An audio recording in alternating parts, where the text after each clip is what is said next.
குத்தடி குத்தடி சைலக்கா, குனிஞ்சு குத்தடி சைலக்கா, குடத்தை வச்சு கும்மியடி, குட நிரம்ப தண்ணியடி என்று வாழையடி வாழையாக வாழ்ந்து வரும் என அன்பார்ந்த தமிழ் மக்களே, எனது வீர தமிழ் நெஞ்சங்களே, உன்குழாய் வாசகர்களே. அது என்ன நுண்குழாய் வாசகர்களே? உன்குழாய் அதான் உன்குழாய். யூடியூப்னா அதுதானே தமிழ். நினைச்சுக்கிறியா? எல்லாத்துக்கும் மேலாக இதை கண்டு கொண்டிருக்கும் சென்னை மையத்தின் நேயர்களே.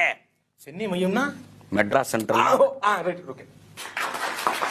எல்லாத்துக்கும் மேல வங்கிக்கு போனா பணம் கிடைக்க மாட்டேங்குது. அத வங்கின்னு வைக்கிறதுக்குள்ள வாங்கின்னு வச்சிருக்கலாம். வாங்கி உள்ளதான் போடுறான், கொடுக்க மாட்டேங்கிறான். எனது அன்பார்ந்த மக்களே, யோசிக்கணும், சிந்திக்கணும்.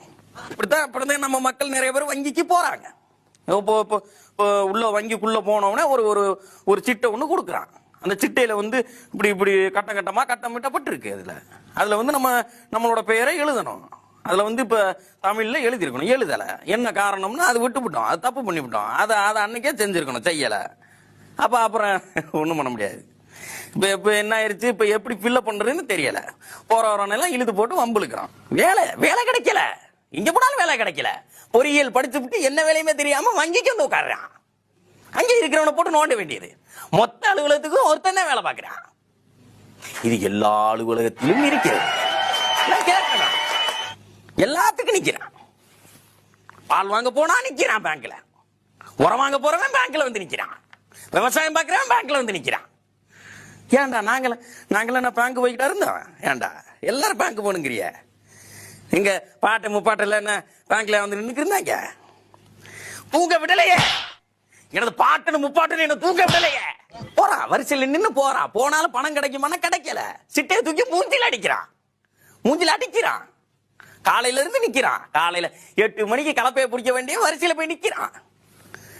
நைட்டு 12 மணி வரைக்கும் நிக்கிறான். அப்பயும் பணம் கிடைக்குதா? கிடைக்கல. நம்ம அதெல்லாம் சிந்திச்சு பார்க்கணும். பணம் கிடைக்கலையே, தூங்குறான். அங்க போய் வங்கியில வரிசையில உட்காந்து ஏதோ பேருந்துல சன்னலோரத்துல இருக்க கிடைச்ச மாதிரி தூங்குறான். தூங்க கூடாது. எப்படி தருவேன்? அப்புறம் எப்படி பணம் கிடைப்பீங்க? எப்படி வாங்குவேன்? அவன் மாமனா உட்காந்துருக்கான், கோப்பனா உட்காந்துருக்கான் கொடுக்குறதுக்கு. அவ்வளவுதான்.